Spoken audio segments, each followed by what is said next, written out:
이전에 히브리서 저자는 멜기세덱에 관하여서 설명할 것이 많다고 하더라도 이 글을 읽는 신자들의 수준이 듣는 것이 둔하여서 설명하기 어렵다라는 것을 이야기한 적이 있습니다. 히브리서 5장 11절 말씀인데요.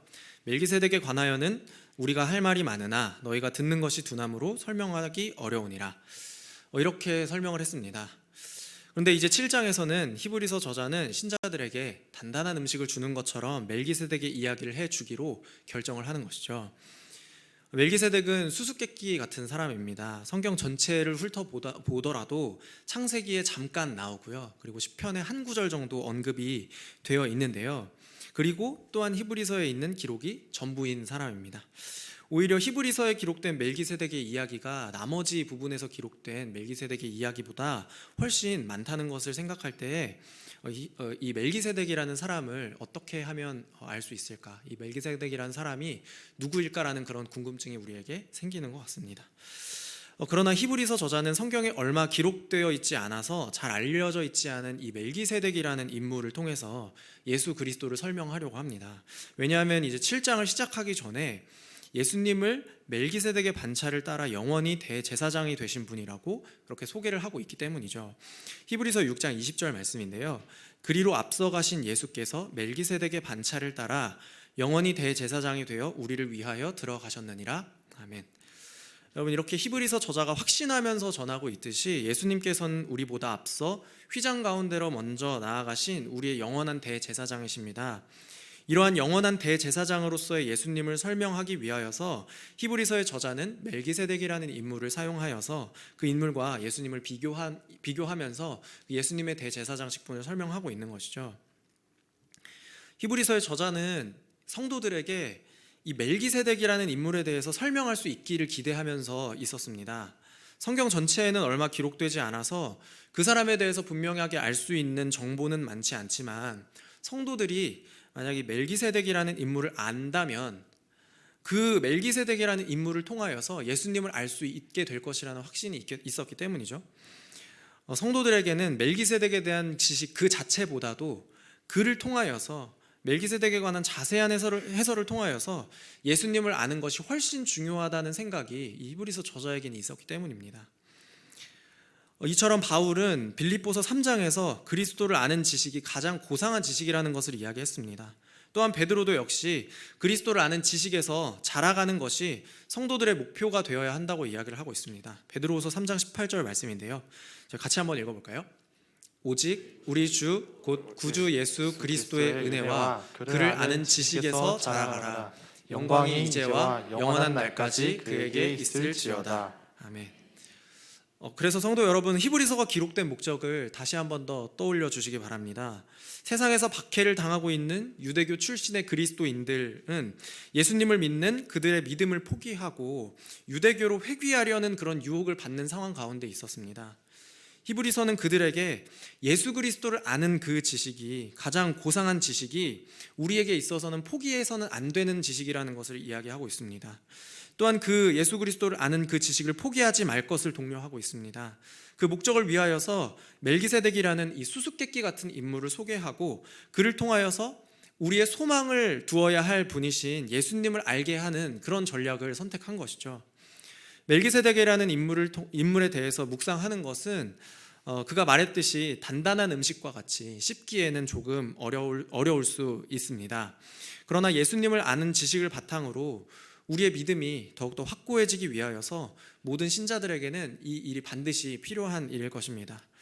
오늘 멜기세덱이라는 인물에 대해서 함께 묵상하면서 우리에게 예수님을 아는 그 지식이 성장하는 은혜가 있기를 축복을 드립니다. 또한 예수님을 아는 그 지식이 더해짐으로써 그분을 믿는 믿음이 함께 더해질 수 있기를 바랍니다. 예수님에 대한 지식으로 비롯된 건전한 믿음을 가지고 세상 가운데에서 그 믿음 붙잡고 살아가기를 다짐하는 저와 여러분 되시기를 다시 한번 주님의 이름으로 축복을 드립니다. 구약의 인물이나 사건 등이 예수 그리스도를 예언하는 상징으로서 예수 그리스도를 내다보는 그림자의 역할을 할 때 우리는 그것을 그리스도를 예표한다라고 이야기를 하는데요. 오늘 본문을 함께 나누면서 멜기세덱이라는 인물이 어떻게 예수님을 예표하는지 그를 아는 것이 멜기세덱이라는 인물을 아는 것이 어떻게 영원한 대제사장이신 예수님을 아는 지식으로 나아갈 수 있는지를 생각해 보려고 합니다.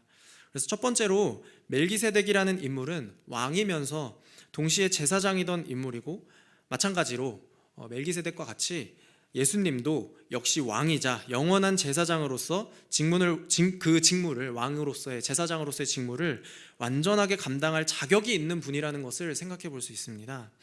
본문의 1절은 멜기세덱의 직분이 무엇인지에 대해서 소개하고 있는데요, 히브리서 1장 7절 말씀이에요. 이 멜기세덱은 살렘 왕이요 지극히 높으신 하나님의 제사장이라. 여러 왕을 쳐서 죽이고 돌아오는 아브라함을 만나 복을 빈 자라. 이렇게 설명을 하고 있습니다.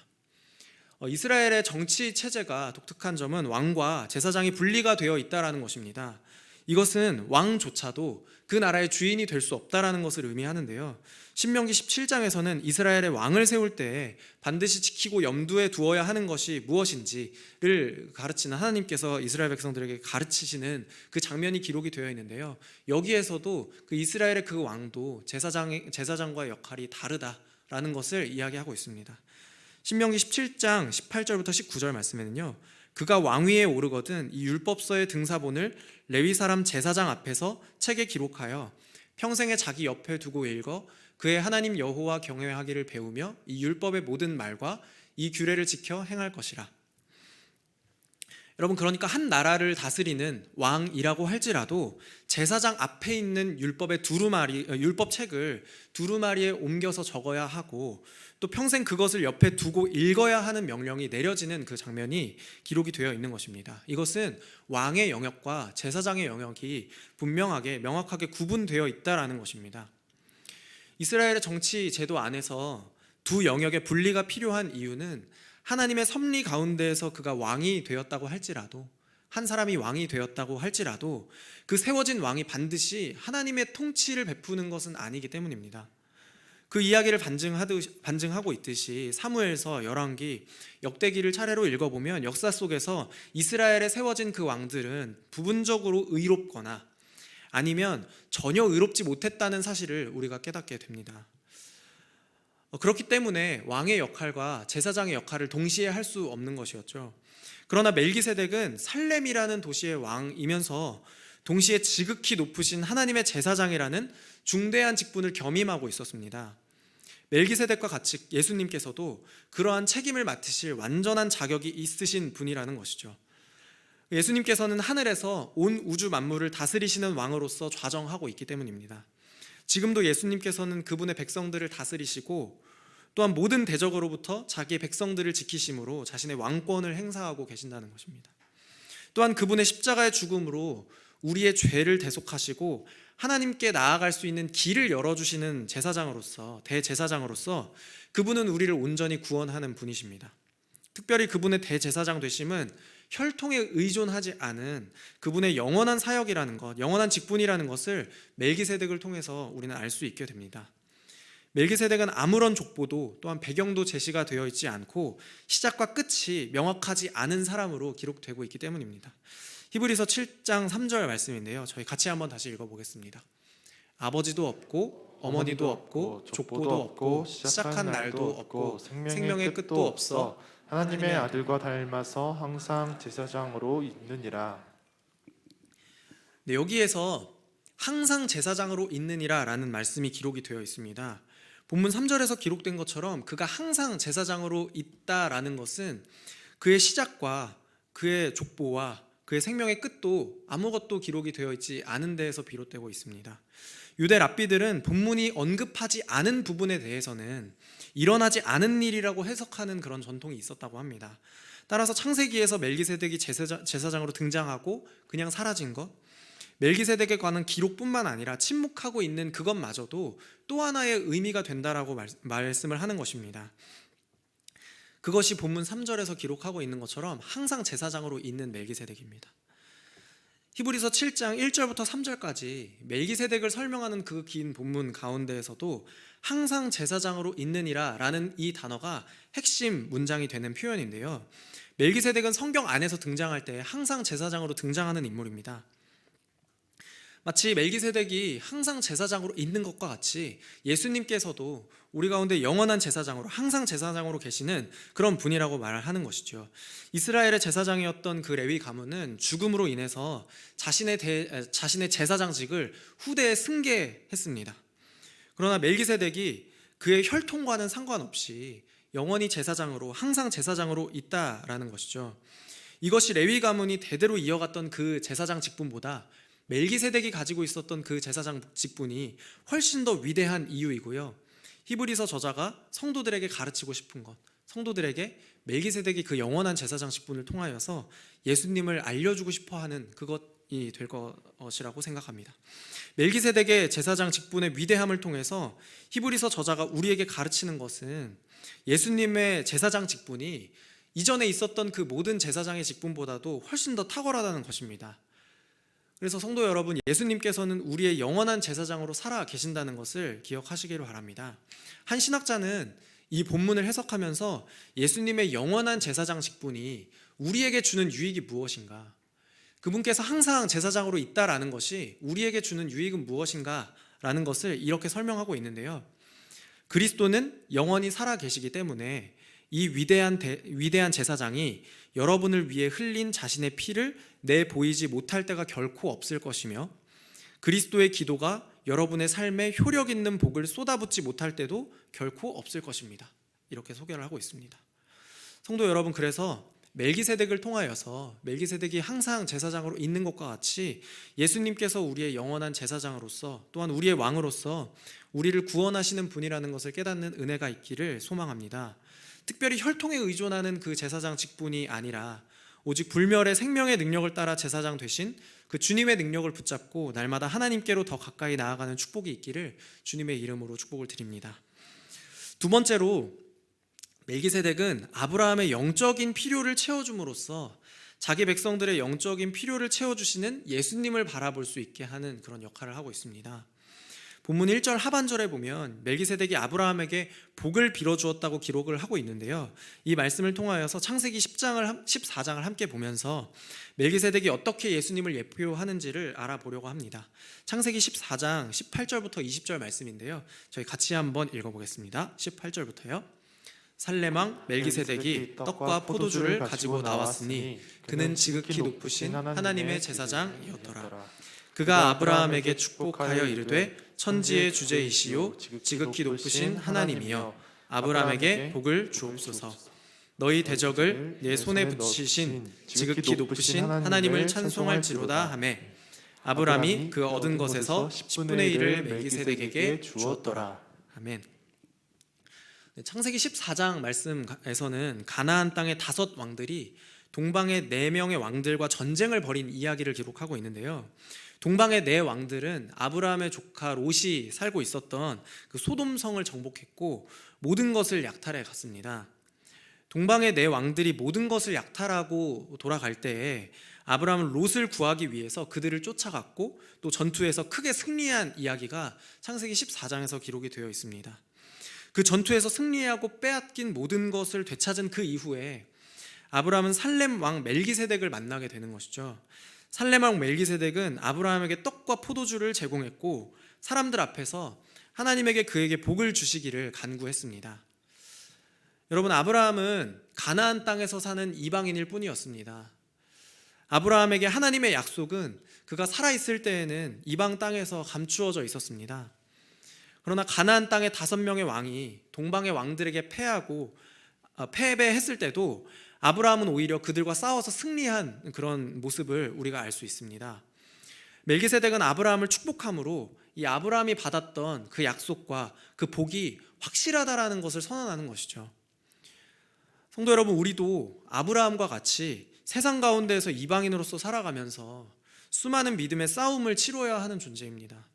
그러나 아브라함이 가나안 땅에서 동방 왕들과의 전쟁에서 승리한 것처럼 우리도 언젠가 모든 전쟁에서 승리하고 그 믿음의 싸움을 끝마칠 때가 올 것입니다.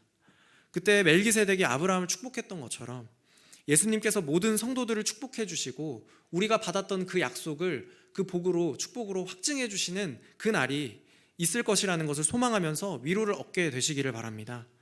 히브리서에서는 특별히 강조하지 않은 멜기세덱에 대한 또 하나의 이야기가 창세기에는 기록이 되어 있는데요. 그것은 멜기세덱이 아브라함 앞에 떡과 포도주를 가지고 나왔다는 것입니다. 여러분, 신약에서 떡과 포도주는 예수님의 몸과 피를 상징하잖아요. 그 떡과 포도주로 예수님의 몸과 피에 그것을 기념하는 성찬에 참여하는 것은 모든 신자들이 영적인 공급을 받는 은혜의 방편이라는 점에서 중요합니다. 특별히 예수님께서는 떡과 포도주를 나누는 그 성찬으로 희생제물로서 자신의 죽음으로 세워지는 새로운 언약을 제시하셨고, 또한 십자가의 사역을 통하여서 그분의 제사장 되심을 제자들에게 가르쳐 주셨습니다. 아브라함이 전쟁에서 이긴 이후에 멜기세덱은 떡과 포도주를 아브라함에게 주어서 육적인 필요를 공급받았는데요. 또한 아브라함을 축복함으로 그의 영적인 필요도 채워 주었음을 우리가 보게 됩니다. 이러한 멜기세덱의 모습에서 우리는 자신의 백성을 축복하시고 영적인 필요를 채워주시는 예수님을 바라볼 수 있다는 것이죠. 우리가 멜기세덱을 통하여서 예수님을 알 수 있게 되는 것, 멜기세덱의 그 영적인 필요를 공급해 주는 것, 육적인 필요를 채워주는 그 일들을 통하여서 성도들의 영적인 필요를 채우시는 그 예수님을 만나는 경험이 우리 모두에게 있어야 하는 줄로 믿습니다. 요한복음 6장 35절 말씀에서는요, 예수께서 이르시되 나는 생명의 떡이니 내게 오는 자는 결코 줄이지 아니할 터이요 나를 믿는 자는 영원히 목마르지 아니하리라. 아멘. 예수님께서는 생명의 떡이신 그분께로 나아가는 것만이 우리가 영적인 공급을 받는 그 유일한 방법이라는 것을 가르쳐 주셨습니다. 대제사장이신 예수님께서 자신의 피와 살을 찢어서 우리에게 내어주실 때 우리가 영적인 공급을 누릴 수 있음을 고백합니다. 우리의 구원을 위한 유일한 방법이 오직 예수님께로부터 나오는 줄 믿으면서 그분 앞으로 나아가는 그런 은혜가 모든 성도들에게 있기를 다시 한 번 더 축복을 드립니다. 마지막으로 멜기세덱의 이름과 그의 직함을 통하여서 우리는 멜기세덱의 이름과 직함을 통하여서 예수님이 어떤 분이신지를 알게 되고 그분에 대한 지식이 생기고 또 그분에 대한 지식으로 우리의 믿음이 더해지게 되는데요. 예수님께서는 의와 평강의 왕으로서 우리의 소망 되시기에 합당한 분이라는 것을 멜기세덱을 통하여서 알 수 있습니다. 히브리서 7장 2절 말씀인데요. 저희 다시 한번 같이 읽어보겠습니다. 아브라함이 모든 것의 10분의 1을 그에게 나누어 주니라. 그 이름을 해석하면 먼저는 의의 왕이요 그 다음은 살렘 왕이니 곧 평강의 왕이요. 아멘. 여러분, 아브라함 시대에 가나안 민족들은 매우 사악하고 또 부패한 그런 민족이었다라고 알려져 있습니다. 아브라함의 조카 롯이 소돔의 자리를 잡았을 때 성경은 이미 그 소돔 사람들이 여호와 앞에 악하며 큰 죄인이었다라는 것을 기록하고 있는데요. 그런데 이렇게 가나안 땅이 부패하고 또 부도덕함이 만연할 때에 멜기세덱이라는 왕이 살렘이라는 지역을 다스리고 있었던 것입니다. 그래서 멜기세덱은 불경건한 세상 가운데에서 지극히 높으신 하나님의 제사장으로서 그의 믿음을 지키고 있었다라는 것을 우리가 추측할 수 있습니다. 멜기세덱의 이름에는 의의 왕이라는 뜻이 있습니다. 주변의 가나안 왕들이 불의했던 것과는 다르게 그는 그의 이름이 이야기해주는 것처럼 왕으로서 의로운 통치, 거룩한 통치로 살렘성을 다스렸던 것이죠. 또한 그가 다스렸던 살렘성은 샬롬의 도시, 평강의 도시라는 그런 의미를 가지고 있는데요. 가나안 땅은 불의하고 심지어는 전쟁으로 망가지는 중이었지만 그 와중에도 멜기세덱은 평화의 도시를 세움으로써 그 도시를 의로움으로 다스리는 왕이었다라는 것입니다. 여러분, 그래서 불경건한 세상 속에서도 이 멜기세덱을 우리가 생각하는 것은 하나님을 경외함으로부터 시작하는 의와 평강을 베푸는 것이 이 불경건한 세상 속에서도 가능하다라는 것을 보여주는 것이죠. 여러분, 또한 멜기세덱의 이름과 직함을 생각해 볼 때에 우리는 멜기세덱을 통해서 예수님에 대한 지식을 가질 수가 있게 된다는 것을 알 수 있습니다. 왜냐하면 의의 왕이다, 평강의 왕이라 하는 그 칭호는 예수님과 매우 잘 어울리는 칭호이기 때문입니다. 예수님에 대한 구약의 예언들 가운데에서도 공의와 정의로 다스리시는 메시아의 나라는 평화의 나라라는 그런 말씀을 우리가 자주 만나보게 되기 때문인데요. 이사야 9장 6절부터 7절 말씀에는요, 이는 한 아기가 우리에게 낳고 한 아들을 우리에게 주신 바 되었는데 그의 어깨에는 정사를 메었고 그의 이름은 기묘자라, 모사라, 전능하신 하나님이라, 영존하시는 아버지라, 평강의 왕이라 할 것임이라. 그 정사와 평강의 더함이 무궁하며 또 다윗의 왕자와 그의 나라에 군림하여 그 나라를 굳게 세우고 지금 이후로 영원히 정의와 공의로 그것을 보존하실 것이라. 만군의 여호와의 열심히 이를 이루시리라. 아멘. 이사야 선지자는 메시아에 대한 예언을 선포하면서 우리에게 오실 그 메시아는 평강의 왕이라고 불린다고 선언하고 있습니다. 또한 그의 나라는 정의와 공의로 세워지고 보존될 것이라는 것을 함께 이야기하고 있습니다. 멜기세덱을 통해서 알 수 있듯이, 또한 이사야 선지자를 통해서 우리가 그의 예언을 통해서 알 수 있듯이 예수님은 우리의 의로운 왕이시고 또한 평강의 왕이십니다. 그분의 의로운 통치가 우리 가운데 임할 때 우리가 그분의 평강 가운데 거할 수 있는 줄로 믿습니다. 성도 여러분, 그래서 의와 평강의 왕이신 예수님께로 나아가는 그 은혜가 저와 여러분 가운데 있기를 축복합니다. 성경은 우리가 죄의 지배를 받을 때에는 그곳에 평화가 있을 수 없다라고 이야기를 합니다. 그러나 예수님으로 말미암아 우리가 의롭다 여김을 받을 때 우리는 하나님의 평화를 누리게 될 것입니다. 의의 왕이신 예수님이 우리를 다스릴 때 우리의 삶이 평강이 임하는 줄로 믿습니다. 만약 아직 죄의 종노릇하여서 평강을 누리지 못하고 계신다면 평강의 왕이신 예수님을 경험함으로 참된 평화를 누리게 되시기를 다시 한번 주님의 이름으로 축복을 드립니다. 말씀을 정리하려고 합니다. 히브리서의 저자는 이 편지를 읽는 사람들에게 멜기세덱에 대해서 설명하기를 기대했습니다. 왜냐하면 멜기세덱이라는 인물을 통하여서 성도들에게 예수님을 아는 지식이 더해질 것이라고 믿었기 때문입니다. 예수님에 관한 그 참된 지식을 통해서 성도들은 자신의 믿음이 결코 틀리지 않았다는 것을 확신하게 될 것입니다. 또한 영원한 제사장이신 예수님, 의와 평강의 왕이신 예수님께서 모든 성도들의 영적인 갈급함을 채워주시는 분이라는 것을 확신할 수 있었을 것입니다. 성도 여러분, 그래서 저와 여러분도 예수님을 아는 그 지식으로 충만하게 되는 그 은혜가 있기를 바랍니다. 예수님에 관한 지식과 믿음으로 충만하게 되어서 세상 가운데에서도 그 믿음 떠내려가지 않고 날마다 하나님께로 가까이 나아가는 그런 은혜가 있기를 다시 한 번 더 주님의 이름으로 축복을 드립니다.